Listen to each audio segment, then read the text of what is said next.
Romantic बहू। सोनिया खुले विचारों वाली मॉडर्न लड़की थी। वो हमेशा अपने मन के चलाती थी और किसी की कुछ नहीं सुनती थी। फिर कुछ समय बाद सोनिया के माता पिता उसकी शादी गांव में रहने वाले राज नाम के लड़के से तय कर देते हैं। राज गांव में ज़रूर रहता था, लेकिन उसके पास खानदानी ज़मीन बहुत थी और खेतीबाड़ी से अच्छी खासी कमाई भी होती थी। फिर सारी तैयारियां हो जाने के बाद राज और सोनिया की शादी हो जाती है। सोनिया राज के साथ मिलकर हनीमून का प्लान बनाती है। मम्मी जी, मैंने फैसला किया है कि आप भी हमारे साथ हनीमून पर चलेंगी। अरे बहू, ये तो कैसी बात कर रही है? तुम दोनों के हनीमून में मेरा क्या काम? मम्मी जी, ये सब पुरानी बातें छोड़िए ना। मैं तो आप दोनों के साथ एंजॉय करना चाहती हूँ। मैं कुछ नहीं जानती, आपको हमारे साथ चलना ही पड़ेगा। फिर आखिरकार सोनिया के सामने सुमित्रा हार मान लेती है। हनीमून में जाने के बाद सोनिया ज़रूरत से ज़्यादा रोमांटिक हो जाती है। ये देखकर राज को बड़ा ताज्जुब होता है, क्योंकि बचपन से ही वो एक सीधा साधा लड़का था। फिर एक दिन सोनिया बर्फ से लदी पहाड़ी के सामने खड़ी होकर राज के साथ फ़ोटो खिंचा रही थी। वाह, कितना रोमांटिक माहौल है यहाँ का।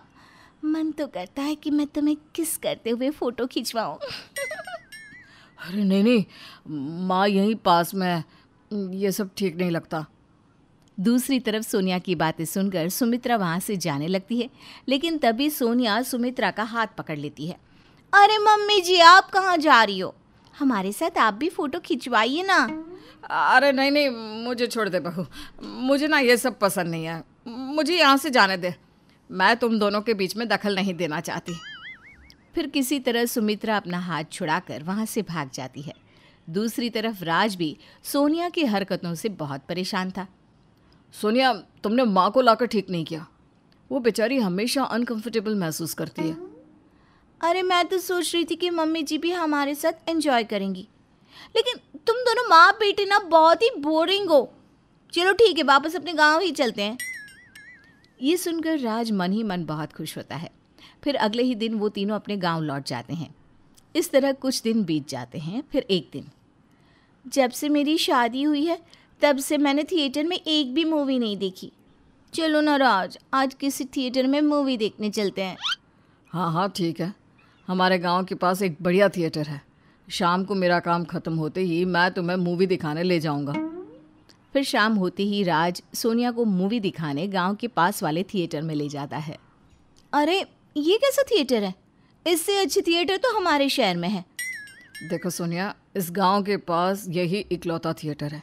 अगर तुम्हें मूवी देखना है तो ठीक है, वरना वापस घर चलते हैं। नहीं, वापस नहीं जाना चाहती मैं। चलो अंदर जाकर मूवी देखते हैं। थोड़ी ही देर में मूवी शुरू हो जाती है। सोनिया राज का हाथ पकड़कर उसे एकटक देखने लगती है। अरे सोनिया, तुम मुझे क्यों देख रही हो? तुम फिल्म देखने आई हो ना, सामने पर्दे की तरफ देखो। क्या बताऊं राज, आज तुम ना बहुत हॉट लग रहे हो।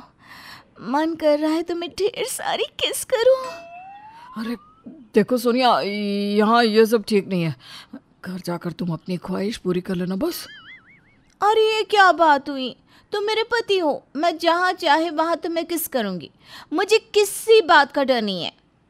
और वैसे भी तुम ना लड़की की तरह घबराती हो, तो ऐसा लगता है कि जैसे मैं पति और तुम पत्नी हो। दोनों की बड़बड़ सुनकर आसपास बैठे लोगों को बड़ी तकलीफ होने लगती है। तभी एक लड़की चिढ़कर सोनिया को डांटते हुए कहती है, अरे ओ कामदेव की बेटी, अगर तुझे अपने पति के साथ रोमांस करने की इतनी इच्छा हो रही है तो घर क्यों नहीं चली जाती? यहाँ बैठकर हम सबका दिमाग क्यों खराब कर रही है? हाँ, तुमने बिल्कुल सही कहा। इन दोनों की बड़बड़ की वजह से मैं मूवी एंजॉय नहीं कर पा रही हूँ। अरे कोई इन दोनों को थिएटर से बाहर निकालो प्लीज़। देखा, तुम्हारी वजह से सभी लोग नाराज़ हो गए। चलो अब चलते हैं यहाँ से। अरे ये तुम्हारे गांव का सड़ा थिएटर और यहाँ के गंवार लोग, ये भला क्या जाने रोमांस क्या होता है। मुझे भी इन लोगों के बीच बैठने की कोई इच्छा नहीं है। चलो चलते हैं यहाँ से। उसके बाद वो दोनों थिएटर छोड़कर अपने घर लौट जाते हैं। फिर कुछ दिन बाद, राज आज ना रोज़ डे है, तो मेरे लिए ढेर सारे गुलाब के फूल लेकर आना और हमारे कमरे को गुलाब के फूल से सजा देना। सोनिया, अब ये रोज़ डे क्या होता है? इसे आज ही आना था क्या? मुझे बहुत काम है।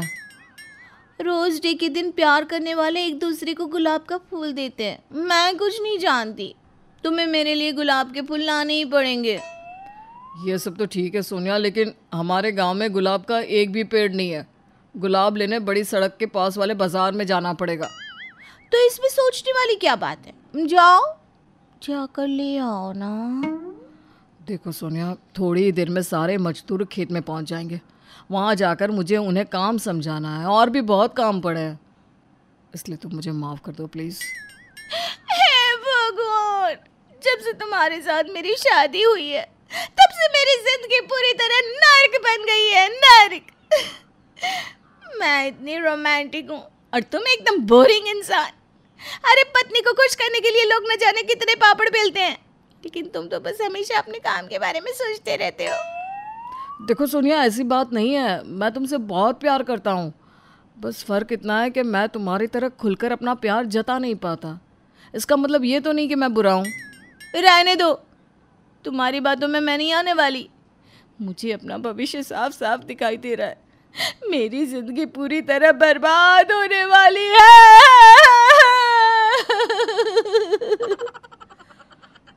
अरे क्या हुआ बहू, तू इस तरह रो क्यों रही है? इस नालायक ने तुझे कुछ कहा क्या? सोनिया रोते हुए अपनी सास को सारी बात बताती है। हे भगवान, ये तो बड़ी अजीब मुसीबत है। अब तो सिर्फ एक ही रास्ता है। एक काम कर बेटा, तू बहू को शहर ले जा। बहू शहर में पली बड़ी है ना, वहाँ इसी की तरह लोग रहते होंगे, ये वहीं खुश रहेगी। हाँ, मैं शहर जाकर ही रहना चाहती हूँ, वरना इस गांव में तो मेरा दम घुट जाएगा और किसी रोज ना मैं पंखे पर लटक जाऊंगी। नहीं नहीं सोनिया, ऐसी बात नहीं करते, हम कल ही शहर चलेंगे। फिर अगले ही दिन सारी तैयारी करके राज अपनी पत्नी सोनिया को शहर ले जाता है। शहर जाकर सोनिया राहत की सांस लेती है। अरे वाह, अब लग रहा है कि मेरी नई जिंदगी की शुरुआत हुई है। यहाँ मैं अपने पति के साथ जैसा चाहे वैसा रोमांस कर सकती हूँ, कोई आपत्ति उठाने वाला नहीं है। दूसरी तरफ उन दोनों को शहर भेज सुमित्रा भी सुकून से अपनी जिंदगी जीने लगती है।